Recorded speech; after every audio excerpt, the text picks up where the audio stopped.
everyone. Today in this video I'm going to show you our moringa trees.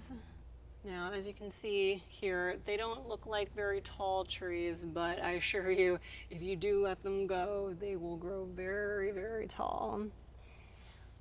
I prefer to keep them a little more trimmed back because it does cause the branches to bush out more and more of the leaves stay closer to the ground. And as you can see, it is getting flowers here too, which do make pods, which, because the pods, if they do end up, the pods end up developing on a very, very tall tree, you would definitely need a ladder to get them down. So that's why I've opted to snip them back a bit and keep them trimmed down.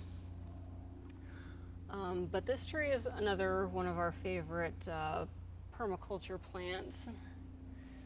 So this one is very nutritious. You probably have heard of Moringa before. This is also called the miracle tree.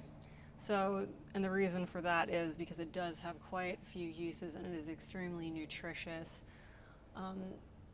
There's a lot of stuff, so if you look online you can find a lot of sources, all the kinds of things that this is used for. And as well, because it's an easy plant that grows well even in like places that are more prone to being drought or having drought. This is something that is a more dependable thing that can grow in places like that.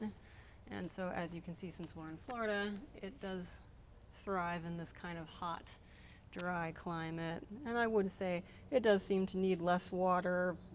Now, of course, because of the way we do certain things in permaculture gardening, we do put a lot of like mulch around plants, and I will leave certain other like weeds and plants to grow around things because that does help hold the moisture in. So a lot of plants can be helped that way, but the moringa itself is more drought tolerant.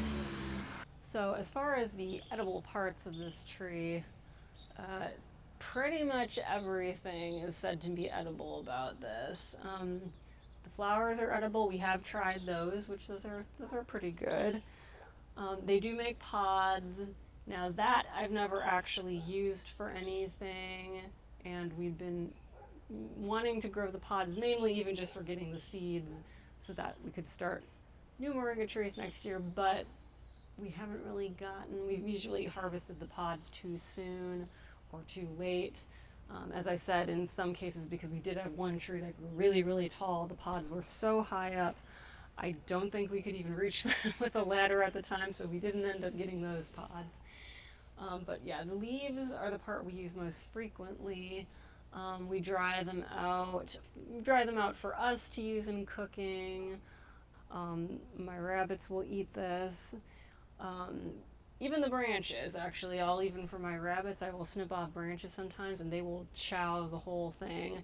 This isn't like, I mean, they're hard branches, but they're definitely not like other, normal tree branches. So they're a bit more tender, so that's why the rabbits do enjoy consuming the whole. So here is some of the dried moringa I've been harvesting. I've got several baskets full of it lately, as you can see. So oftentimes, we'll dry it out. Usually I try to pick more of the stem parts out because I don't necessarily want that in my cooking.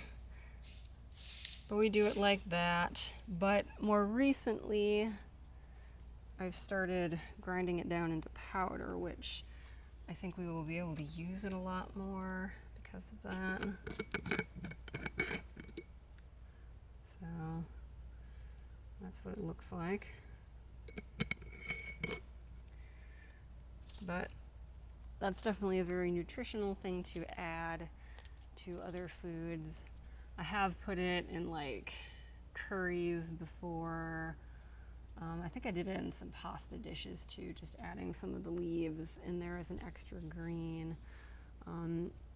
I feel that the taste, they call it the horseradish tree too, and it does have a little bit of a bite, but even I have to say not necessarily always. So sometimes it's got that little bite to it, sometimes it doesn't.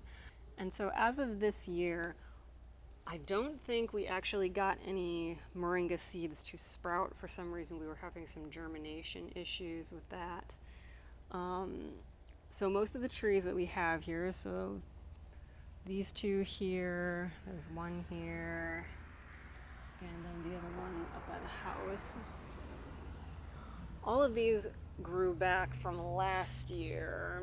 So they were seeds sprouted from the previous year, so then these are about 2 years old.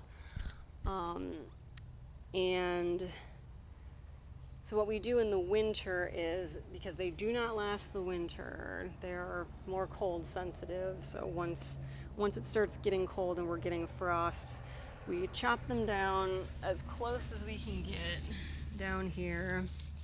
And then we just take mulch and cover them over. And that usually protects the roots enough that then they will come back the next spring over, as long as you make sure that they continue to stay covered by the mulch. But as you can see, we've got quite a few little plants here, so that definitely does work as long as you protect the roots. I would also say that's a good tip for actually a lot of other things too, that you may not think is going to come back. Some things we have been surprised about when they have very woody stems like this. If you chop them back for the winter, oftentimes, as long as you protect the root ball down there, it will come back the next year over. So that's something to consider with certain plants, especially if it's not if it is not something that you could even move or is convenient to move. That potentially could be something you can do. So I hope you enjoyed learning about the moringa tree. And if it's something that does interest you, I would encourage you to go research it more and see if it is something that you would like to have in your garden.